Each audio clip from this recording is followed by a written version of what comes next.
After 1 year of the conflict between Russia and Ukraine, many things have changed. The invasion of Ukraine by Russia occurred in early 2022. It was motivated by NATO's advancement in Eastern Europe and geopolitical issues between the two countries involved. Territorial, cultural, and economic interests motivated Russia's invasion of Ukraine. At the beginning of the conflict, high-ranking Russian military generals believed that the war would end quickly in a few months. However, Russia did not expect Ukraine's strong resistance and clearly did not count on the massive support from the West, especially the United States, which is primarily responsible for helping to keep Ukraine standing.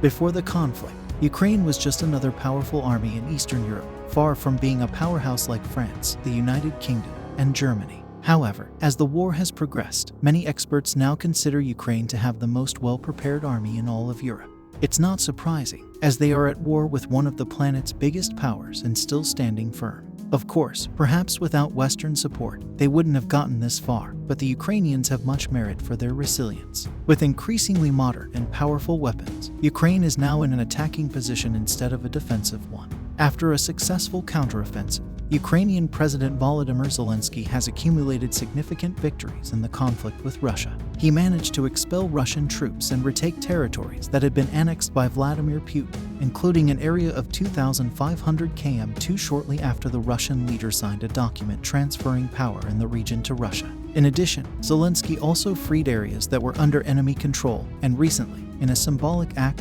launched an attack on Crimea, a region annexed by Putin in 2014. The move provoked an immediate response from Moscow, which bombarded Ukrainian cities for a week, including the capital Kiev, which had not been a target since March, when Russian troops were withdrawn. According to experts, this sequence of events has been marked by significant advances by Ukraine, but also by an escalation of violence.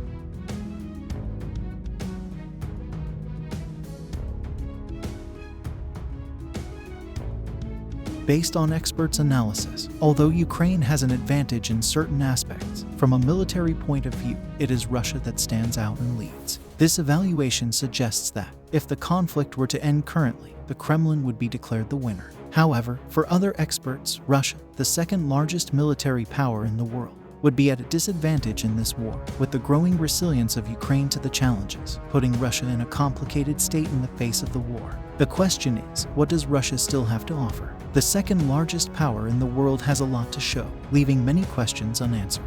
Moreover, Russia may have the support of China, which is also a military power and the second largest economy in the world.